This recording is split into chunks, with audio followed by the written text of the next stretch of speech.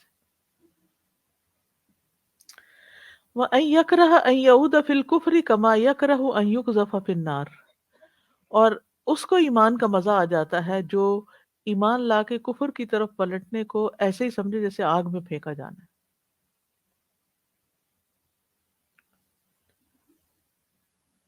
یعنی جس طرح آگ میں چھلانگ لگانے کو کوئی ناپسند کرتا ہے، ایسے ہی وہ کفر کی طرف واپس جانے کو بھی ناپسند کرتا ہے.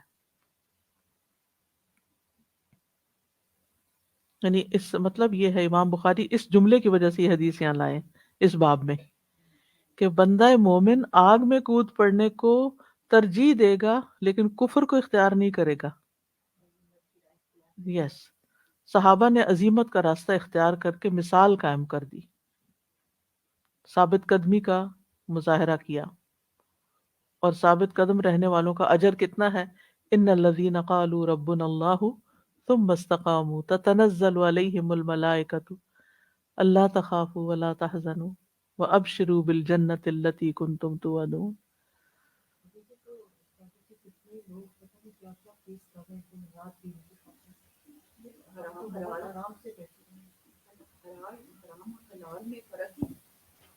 اس کا اتنا بڑا امتحان ہے ہر جگہ دنیا میں، حرام اور حلال کا امتحان ہونا. کہیں آپ کو ایسا کھانا مل جاتا ہے، کہیں آپ کو جانا پڑ جاتا ہے، کہیں ایسی جگہ پہ ہوتا ہے کہ ہر وقت ہمارا ٹیسٹ ہے یہ کہ ہم کیا اختیار کرتے ہیں.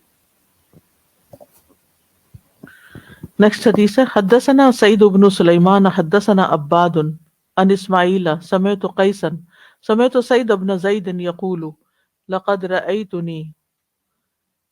سعید بن زید کہتے ہیں میں اپنے آپ کو دیکھتا ہوں، وَإِنَّ عُمَرَ مُوثِقِي عَلَى الْإِسْلَامِ، کہ عمر بن خطاب مجھے اسلام لانے کی پاداش میں باندھ دیتے تھے.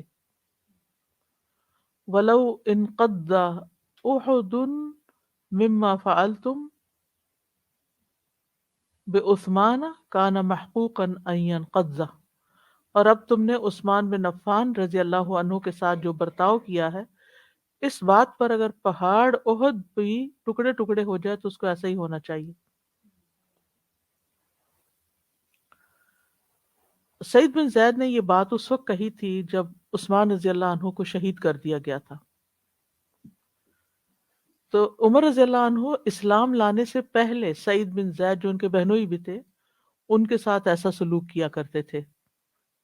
ان کی وائف تھی نا فاطمہ بنت خطاب، تو ان دونوں نے حضرت عمر کی مار پیٹ کو گوارا کر لیا لیکن اسلام کا دامن ہاتھ سے نہیں چھوڑا. اسی طرح عثمان رضی اللہ عنہ نے باغیوں کے ہاتھوں قتل ہونا گوارا کر لیا لیکن ان کا غیر شرعی حکم نہیں مانا.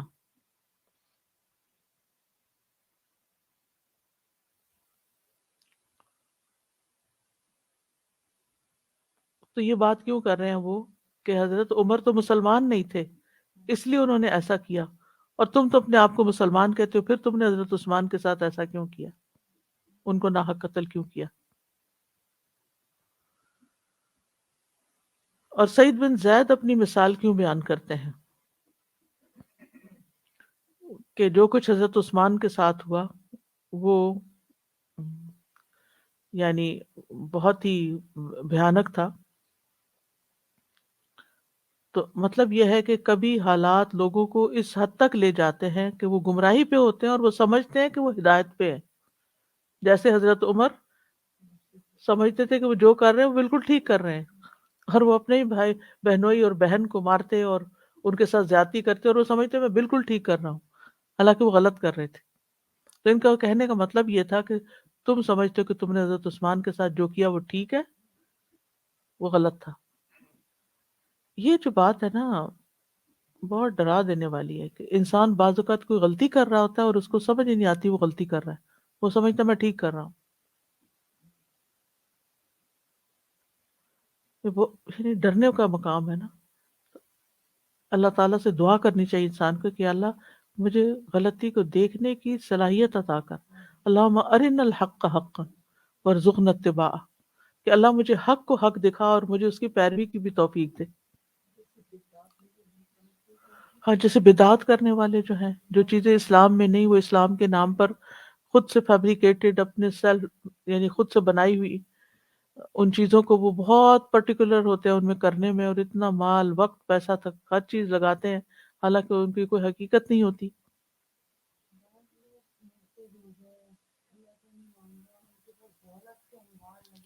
جی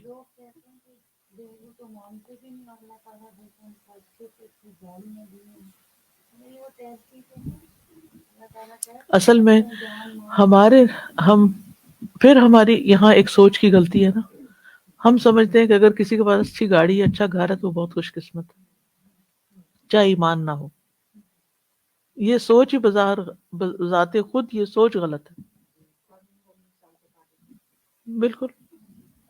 میرے پاس آ کے کھیر اور میٹھی پوریاں آئی، تو میں نے پوچھا، میں نے کہا یہ وہ کونڈے والی پوری تو نہیں؟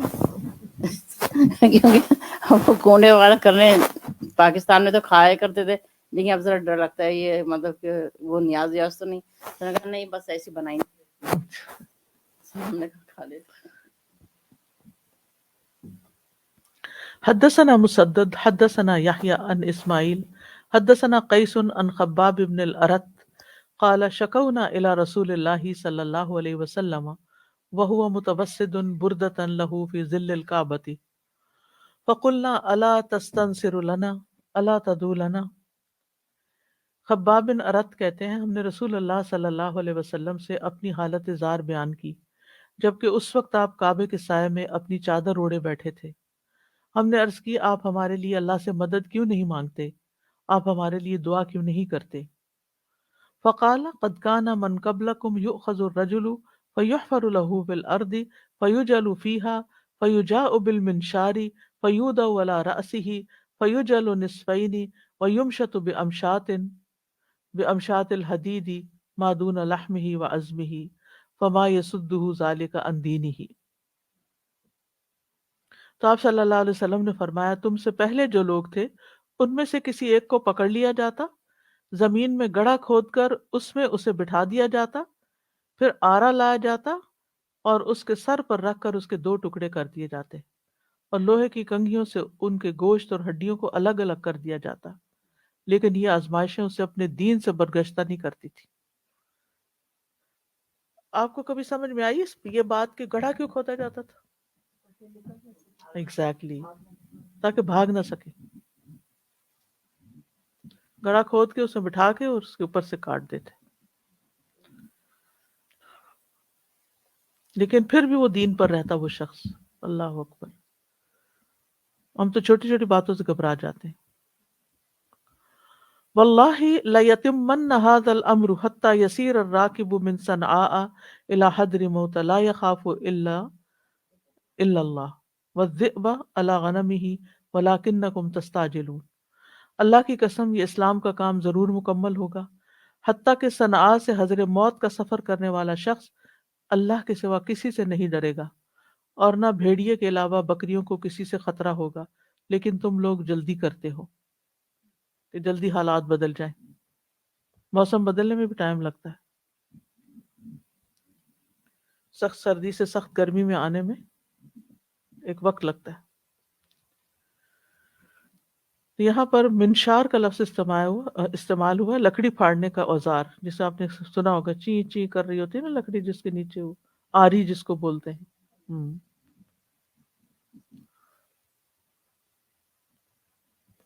اور پھر یہ کہ لوہے کی کنگھیوں سے جسم کا سکن اتارا جاتا، توبہ توبہ، اور گوشت میں چبھو کے اندر کر کے پھر اس کے ساتھ گوشت کو کھینچ لیا جاتا، اوپر سے کھال ادھیڑ دی جاتی. تو یہاں امام بخاری حدیث اس لیے لائے ہیں کہ یہ بتایا جائے کہ ایسے لوگ بھی تھے جنہوں نے مجبور کیے جانے کے باوجود بھی اپنا دین نہیں چھوڑا، وہ پھر بھی لا الہ الا اللہ کہتے رہے.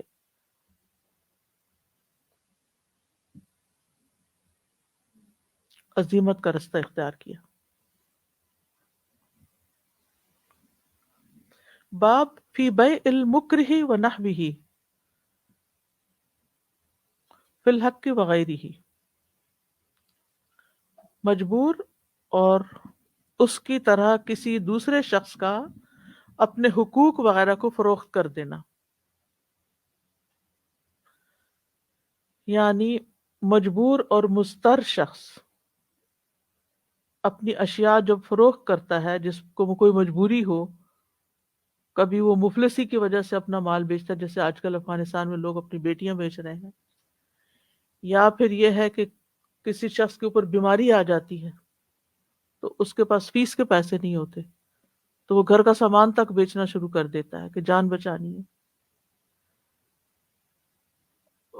اب وہ جب بیچتا ہے یا اس کو اچانک کوئی ملک چھوڑ کے جانا پڑ رہا ہے تو لوگ گھر کا سامان کتنے میں بیچتے ہیں؟ جتنے کا خریدا ہوتا ہے، کوڑیوں کے بھاؤ۔ اب لینے والے، سوال یہ کہ کیا لینے والے لے سکتے ہیں؟ کیونکہ وہ اس کی تو مجبوری ہے، اس لیے وہ بیچ رہا ہے، تو کیا لینے والوں کے لیے جائز ہے کہ مجبور شخص کی مجبوری سے فائدہ اٹھائیں؟ یہ ہے سوال۔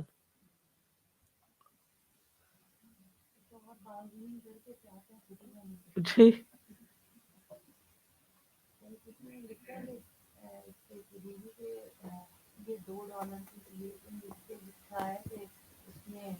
اس میں آپ $1 کم کر سکتی ہیں تو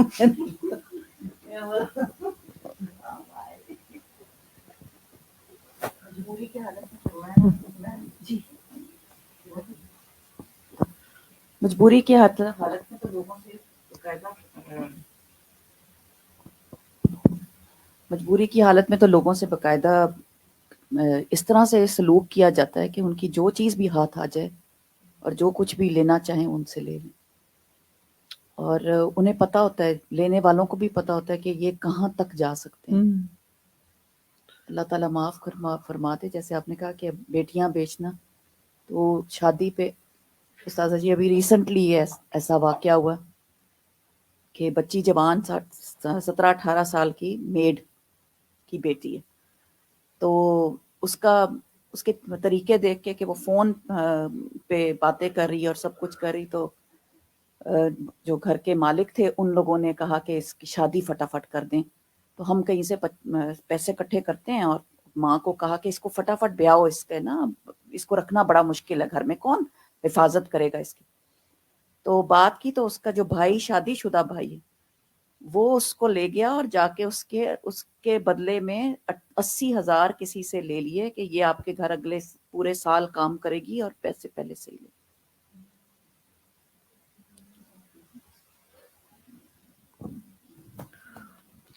تو جی السلام علیکم۔ اور آج پہلے بات ہو رہی تھی نا کہ وہ اللہ کے لیے وقت نکالنا، اللہ کی دوستی کرنا۔ مجھے ایک کل فرینڈ کا فون آیا کہ سلمہ آپا کافی دنوں سے آپ نے مجھے کال نہیں کیا نا، تو میں نے کہا کہ پہلے جو ہے ہم لوگ تعلق قرآن کی وجہ سے جڑا ہوا تھا، وہ قرآن پڑھتی تھی مجھ سے، میں اس کے ساتھ ٹائم نکال لیتی تھی کسی نہ کسی طرح 15-20 منٹ، تو لیکن اب وہ سلسلہ ٹوٹ گیا۔ میں نے کہا تم اتنی بزی ہو گئی، تمہارے پاس ٹائم نہیں ہے قرآن پڑھنے کا، تو اس لیے مجھے بھی ٹائم نہیں ملتا نکالنے کے لیے ٹائم کہ تم سے میں بات کروں نا۔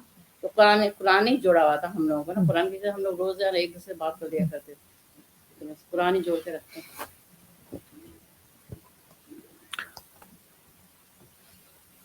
تو بیع میں کسی کو مجبور کرنا کہ ایک شخص کو ایسی چیز بیچنے پہ مجبور کر دینا کہ جس کو بیچنا نہیں چاہتا، لیکن اب یا تو بک نہیں رہی، یا یہ کہ اس نے اس بزنس کو چھوڑنا ہے یا اس گھر کو چھوڑنا ہے، تو اب اس کو اونے پونے داموں چیزیں بیچنی ہے۔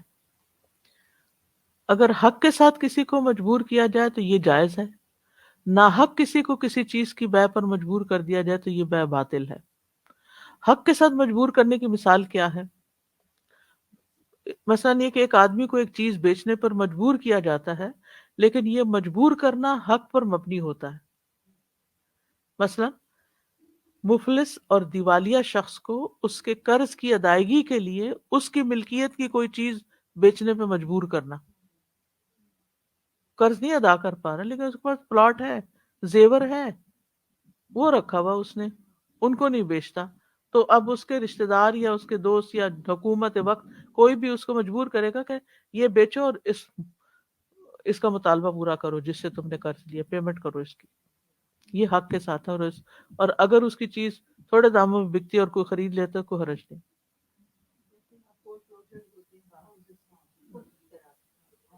اسلام میں میرے خیال میں خلقی کہتے ہیں کہ اس کا اگر وہ نہیں ادا کر رہا، اگر وہ قرض نہیں ادا کرتا تو اس کی جائیداد کو بیچ دیتے ہیں، لگا دیتے ہیں اس پہ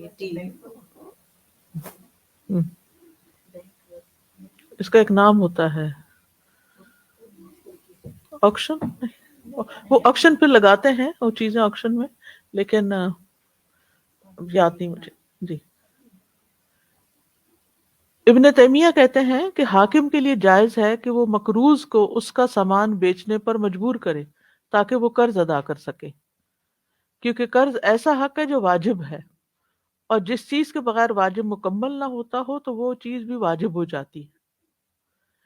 اسی طرح کسی زمین یا پلاٹ کے مالک کو زمین بیچنے پہ مجبور کرنا تاکہ وہ اس کے قریب کی مسجد کو بڑا کیا جا سکے، یا راستہ کھلا کیا جائے، یا کوئی ٹرین کا ٹریک بنا لیا جائے، یا ہائی وے بنائی جائے وہاں لوگوں کی سہولت کے لیے، تو اگر لوگ زمین نہیں بیچیں گے اپنی تو پھر کیسے بنے گی وہ جگہ؟ جی پھر حاکم مجبور کر سکتا کہ اب اس کو بیچ کے یہاں سے چلے جاؤ. دیکھیں نا، اگر 10 لوگوں نے بیچ دیا اور ایک بیچ میں اٹک کے کھڑا ہوگا تو ان 10 کا بھی فائدہ نہیں، کیونکہ رستہ تو ویسے ہی بند ہے. پھر اسی طرح یہ ہے کہ یہ حق کے ساتھ مجبور کرنا ہے، ٹھیک ہے، نہ حق مجبور کرنا جائز نہیں، یعنی کسی کی رضامندی کے بغیر، شرعی سبب کے بغیر کسی کو کوئی چیز بیچنے میں مجبور کیا جائے، یہ باطل ہوگا. الا ان تکون تجارتا عن تراض منکم، جیسے آتا ہے حدیث میں آتا ہے انما البیع عن تراض، کہ تجارت جو ہے باہمی رضامندی سے ہوتی ہے.